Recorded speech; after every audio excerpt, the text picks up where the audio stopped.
Berikutnya mana atas mana bawah nih.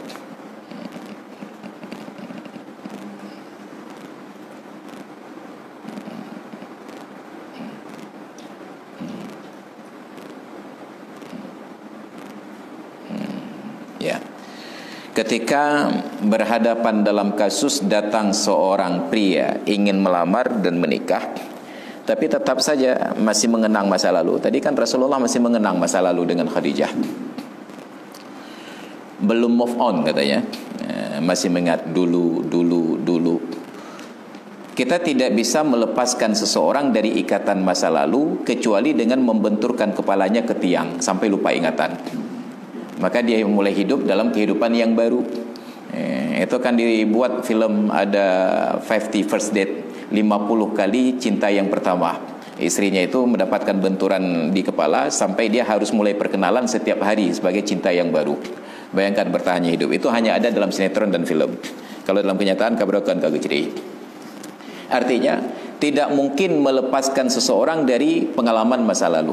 Cuma yang harus diingat, jangan sampai kehidupan masa lalu dibandingkan dengan kehidupan yang sekarang.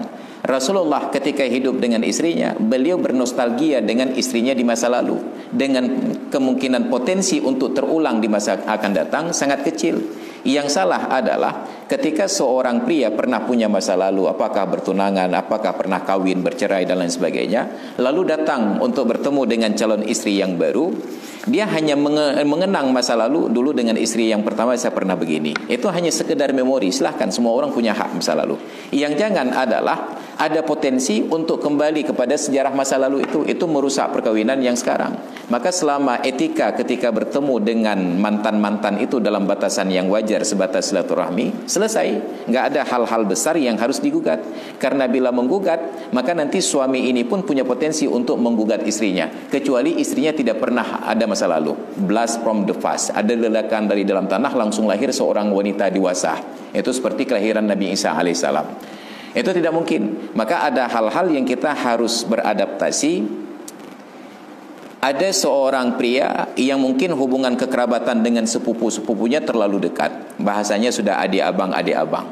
Lalu kawin dengan seorang wanita yang paham ilmu fikih bahwa adik sepupu bukanlah adik kandung. Maka ketika melihat suaminya ini akrab dengan adik sepupunya, bahasanya adik abang, dia merasa tersinggung sendiri. Ini mempersempit kehidupan. Maka perlu kita belajar dari Ainun Habibi ketika beliau memberikan nasihat. Tidak baik bagi seorang istri terlalu mengatur suaminya ini pada hal-hal yang detil, sehingga suami ini tidak bisa berkembang dalam interaksi sosial. Setiap kali akan bertemu dengan kawan-kawan, dia merasa ragu, ini apakah nanti istrinya akan tersinggung atau tidak. Misalnya bertemu dengan kawan-kawan kami yang laki-laki ketemu laki-laki, bahasanya itu kan bahasa gurauan kelas dewasa, kiban karena promoh kedua, promoh kele, padahal itu hanya gurauan. Tidak perlu takut pada orang yang mau membicarakan, takutlah kepada orang yang memendam. Maka kalau ada suami selalu berbicara istri kedua, istri ketiga, yakinlah nggak ada keberanian untuk melakukan. Yang patut dikhawatirkan, kenapa tiba-tiba langsung terjadi. Maka kalau bertemu dengan premannya, ketupuk sampai mati nggak pernah ditepuk. Tapi preman yang sebenarnya nggak bilang-bilang, langsung main tempeleng saya, tiba-tiba kita udah mati. Itu yang patut dikhawatirkan. Maka pria selama dia bertindak dan bersikap wajar, hanya mengenang bahwa dulu pernah ada masa lalu begini, dia perlu bercerita itu yang pertama untuk mewanti-wanti, nanti kalau ketemu dengan dia, saya pernah punya masa lalu seperti ini. Selama masa lalu itu bukan hal yang terlalu buruk, tidak siap untuk diterima sebagai istri dalam psikologinya. Nauzubillah, misalnya perzinaan di masa lalu, perselingkuhan dan lain sebagainya. Hal-hal demikian tidak perlu untuk diungkit dan diungkap. Jadi terima seorang pria, dia siap untuk tidak terlalu sibuk dengan masa lalu, tapi jangan tuntut dia untuk melupakan masa lalu. Tidak akan mungkin. Makin kita simpan dendam, makin teringat masa lalu. Maka netralisir masa lalu, bila perlu berinteraksi. Tanyakan kepada suami tersebut, "Bang, dulu abang kenal siapa saja? Ayo kita bersilaturahmi. Kawan-kawan SMA, dulu yang pernah jadi mantan pacarnya, mantan girlfriendnya, datang bersilaturahmi. Ketika istri terbuka dan menjaga jarak pergaulan yang bagus, maka itu sungguh akan mengakrabkan hubungan suami dan istri.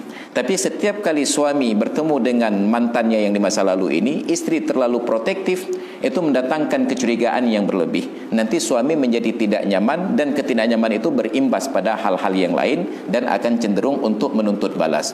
Apa tuntut balas? Nanti ketika istri berinteraksi sosial, juga suami akan pasang wajah cemburut. Kamu rompok mantan lom. Dan itu tidak sehat dalam pergaulan. Jadi cinta yang baik ketika seorang laki-laki akhlak dan agamanya datang meminang, terima. Tidak ada yang sempurna, tidak ada gading yang tidak retak. Maka belilah dengan harga akrilik. Kenapa? Itu sudah pasti bukan gading.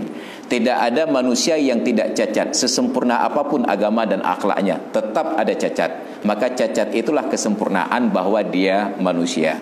Kalau datang seorang pria yang sangat sempurna melamar, tidak ada cacat dari masa lalunya, saran saya tolaklah. Karena kemungkinannya hanya dua. Kalau bukan malaikat, jin. Karena tidak ada yang sempurna. Tugas kita adalah seni di dalam memperbaiki. Atau contoh yang lain.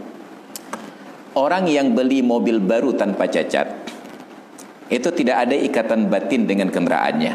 Tapi orang yang sudah berjuang kumpul uang sedikit-sedikit, sanggup beli mobil carry bekas labi-labi, lalu dalam perjalanan waktu, ada yang patah dilas, ada yang rusak diperbaiki. Ikatan batinnya dengan mobil ini sangat kuat. Ketika akan dilepaskan untuk dijual, dia selalu terngiang-ngiang. Dulu saya pernah dorong mobil ini sekian kilometer jaraknya. Ingatan inilah yang memperkuat ikatan emosi. Jadi ketika seorang wanita menerima seorang pria dengan cacat masa lalunya, lalu direhabilitasi, diperbaiki baik-baik, akan sangat berat untuk menghukum laki-laki ini atas kesalahannya. Kenapa? Dia sudah berjuang keras untuk memperbaiki. Maka dia akan pertahankan dengan setinggi-tingginya. Itu konsepnya. Mudah dibicarakan, sulit untuk dieksekusi. Demikian, terima kasih.